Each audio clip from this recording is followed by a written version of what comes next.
এইবাৰ ভূমাফিয়া আৰু ফেৰনীয়া গুণ্ডা বাহিনীৰ আক্ৰমণৰ বলি হ'ল নিৰীহ শ্ৰমিক। কৰ্মৰত অৱস্থাত শ্ৰমিকক প্ৰহাৰ। ১ নং পূব বংশৰ মৌজাৰ হাজো ৰাজচক্ৰৰ অন্তৰ্গত হানপাৰা গাঁৱত সংঘটিত হয় এক মাৰপিটৰ ঘটনা। এডোখৰ ভূমিক কেন্দ্ৰ কৰি সংঘটিত হয় এই ঘটনাটো। বংশৰ হানপাৰা গাঁৱৰ এডোখৰ ভূমিত জ্যোতি প্ৰসাদ দাস নামৰ কৰ্মচাৰীজনৰ লগতে আন এজন শ্ৰমিকে কাম কৰি থকা অৱস্থাত প্ৰায় ৩০-৪০ জনীয়া এটি ফেৰনীয়া গুণ্ডা বাহিনীয়ে হঠাৎকৈ উক্ত লোকজনৰ লগতে আনজন লোকক মাৰধৰ কৰি গুৰুতৰভাৱে আঘাতপ্ৰাপ্ত কৰে। ইতিমধ্যে উক্ত ঘটনাটোৰ লগত জড়িত ৫জনকৈ লোকক চিনাক্ত কৰিছে জ্যোতি প্ৰসাদ নামৰ ভুক্তভোগী শ্ৰমিকজনে। লোককেইজন ক্ৰমে ত্ৰিকেন দাস, কবিন দাস, মহেশ দাস, ইন্দ্ৰ দাস আৰু দেৱীৰাম দাস। ভুক্তভোগী শ্ৰমিককেইজনে নিজৰ প্ৰাণৰ মমতাত অভাৱনীয় আক্ৰমণৰ পৰা প্ৰথমতে পলাই সাৰি আৰক্ষীৰ কাষ চাপি ঘটনাৰ ভয়াৱহতাৰ বিষয়ে আৰক্ষীক অৱগত কৰাৰ লগতে এখন এজাহাৰ দাখিল কৰিছে। পৰৱৰ্তী সময়ত আৰক্ষীয়ে অনুসন্ধান চলাই উক্ত লোককেইজনক আটক কৰে।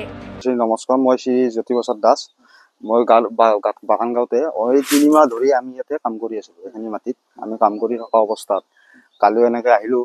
আহাত মানে ৩০-৪০ জনীয়া দুৰ্বৃত্তৰ দল এটাই আহি কিনে আমাক কোনো কথা নাই বাৰ্তা নাই ডাইৰেক্ট আৰু মোক পানী মৰাৰ একদম চেষ্টা কৰিছিল। লগৰজন কিবাকে ফালি পলাল, সিও মাৰ খাইছিলে, কিন্তু মোক একদম এনেকৈ মাৰিছে, তাৰমানে মোক ধনৰা হৈছিলোঁ। লাষ্টত কিবাকে মই হাৰি কিনে মই থানাৰ ওচৰত গ'লোঁ। মই ইয়াতে আছিলোঁ। এনে হাৰপাৰা পৰ্বত কাম কৰোঁ। আমি 2জন আহিছিলোঁ, দীপক বৈশ্য আহিছিলে আৰু মই শ্ৰী জ্যোতি প্ৰসাদ দাসে আহিছিলোঁ। আহি কিনে সিহঁতে ৩০-৪০ জনীয়া দল আগৰ পৰা ৰেডি হৈ আছিলে, মই গম পোৱা নাই। আমি আহিলোঁ, আহোঁতে একদম পতানে গাড়ীখন ৰাখিছোঁ, পুৰা মোক মাৰিছে, একদম পানী মৰাৰ চেষ্টা কৰিছিল।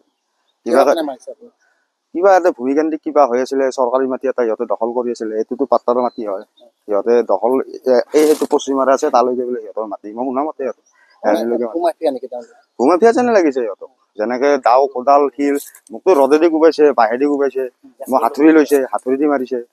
কিবাকে মই পলাই গ'লো, থানাত এজাহাৰখন দিছোঁ। ত্ৰিকেন দাস, কবিন দাস, মহেশ দাস আৰু ইন্দ্ৰ। ইয়াত বাথান আমাৰ কাষৰে দাঁতু।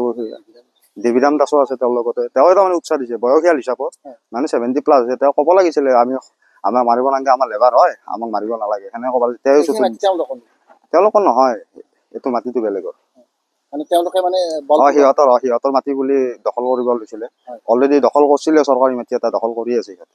এখানেও সিহঁতৰ বুলি ভাবিছে। মই নাজানো কেনেকে বা টাৰ্গেট কৰিলে, কিন্তু মোক ভাবিছিলে নেকি। মইতো কাম কৰোঁ ইয়াতে, কাম কৰা অৱস্থাতে মাৰিছোঁ। হয়। তেওঁতো পলাল, দীপক বৈশ্য, সি মাৰ খাই পলাল, কিবাকে পলাল, মই পলাব নোৱাৰিলোঁ। মোক একদম ড্ৰত জেদি মাৰিছে আৰু হাতুৰি লৈছে, কিবা লৈছে। হয়, এজাহাৰ দিছোঁ। এজাহাৰ দিছোঁ, গোটেইকেইজনক আনিছোঁ, থানাত আনিছোঁ। আনি কি প্ৰশাসনে কি ব্যৱস্থা লয়। News desk report NV Live।